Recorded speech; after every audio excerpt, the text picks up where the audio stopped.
Israel ने Syria में घुसकर बेहिसाब मार। अब अमेरिका मरते दम तक मारेगा। अमेरिका ने सीरिया में अपनी सैन्य तैनाती को लेकर चौंकाने वाला खुलासा किया है। सुपर पावर ने जुलानी के गढ़ में महाविस्फोटक हथियारों को तैनात कर रखा है। अमेरिका के जंगी जेट, अमेरिका की महाविनाशकारी मिसाइलें, सुपर पावर के हथियार ऐसा बारूदी प्रलय लाने जा रहे हैं जिससे सीरिया के सभी विद्रोही लड़ाकों का सर्वनाश तय है। यानी अब तक युद्ध ट्रेलर में दिखा है, असल लड़ाई अब शुरू हो रही है, जिसमें अमेरिका दोगुनी ताकत से दुश्मनों का सफाया करने जा रहा है। मगर सीरिया के बारूदी बैटल ग्राउंड में सुपर पावर का टारगेट कौन है? क्या सीरिया में अमेरिका कमांडर जुलानी को सबक सिखाने आया है? क्या अमेरिका सीरिया को तुर्की के चंगुल से निकालने उतर आया है? क्या सुपर पावर ने इजराइल का साथ देने के लिए सीरिया में मिलिट्री की पावर को डबल किया है? क्या अमेरिका कुर्द फाइटर के सपोर्ट के लिए युद्ध में उतर आया है? अमेरिका का मकसद कमांडर जुलानी को अपने खेमे में लेने का है। मिडिल ईस्ट से आई इस रिपोर्ट के मुताबिक अमेरिकी विदेश मंत्री एंटनी ब्लिंकन ने लेटेस्ट अपडेट में यह बताया है कि सीरिया में अमेरिका दबदबा बढ़ाने जा रहा है। ब्लिंकन ने इस बात की पुष्टि की है कि अमेरिका ने सीरिया में सैनिकों की तैनाती दोगुनी कर दी है। यह सैन्य तैनाती बशर अल असद के तख्ता पलट के वक्त से बढ़ाई जा रही थी। हालांकि पेंटागन ने इसकी डिटेल अब जारी की है, जिसके मुताबिक अमेरिका ने पूर्वोत्तर सीरिया में अपने सैनिकों की संख्या दोगुनी से ज्यादा कर दी है।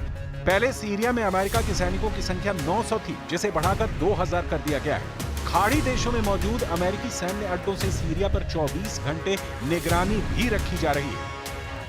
Obviously, given the current situation in Syria, just very recently, I was made aware of the fact that, hey, maybe there's more forces than just a small number, or what would normally be considered, around the 900 range. So we asked to look into it. Got those numbers today, significantly higher than 900. America को तुर्की के राष्ट्रपति Erdogan पर शायद रत्ती भर भरोसा नहीं रह गया है। सुपर पावर बार बार तुर्की के मंसूबे पर शक जता रहा है। नए चुने गए प्रेसिडेंट ट्रंप के बाद अमेरिका के विदेश मंत्रालय ने भी एर्दोआन की सीरिया पॉलिसी को पूरे खाड़ी देशों के लिए खतरनाक माना है। It's a very challenging issue. There are long-standing tensions between Turkey and these groups, and so it is not an easy path forward, but it is certainly one that we're pursuing.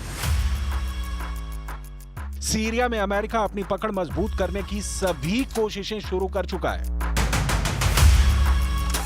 अल कायदा और ISIS जैसे आतंकी संगठनों के खात्मे के लिए super power ने कमांडर जुलानी को अपने खेमे में लाने का जोखिम भी मोल लिया है। कमांडर जुलानी की लीडरशिप में बनने वाली नई सरकार से अमेरिका ने बातचीत का मूड बना लिया है।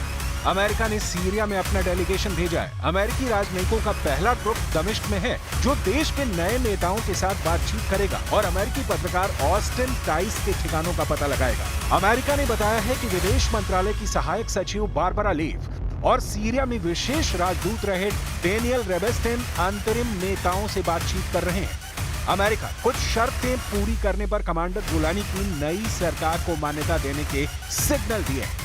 अमेरिका की शर्तों में गैर सांप्रदायिक नेतृत्व का गठन, अल्पसंख्यकों, महिलाओं का सम्मान और रासायनिक हथियारों का खात्मा शामिल है। अमेरिका की टेंशन ये है कि सीरिया में उसके दुश्मन फायदा उठाएं, उससे पहले सुपर पावर सारे मोहरे बिछा ले। अमेरिका को तुर्की के राष्ट्रपति एर्दोआन और ईरान के सुप्रीम लीडर अली खामेनेई की सीरिया में दिलचस्पी ने अलर्ट कर दिया है।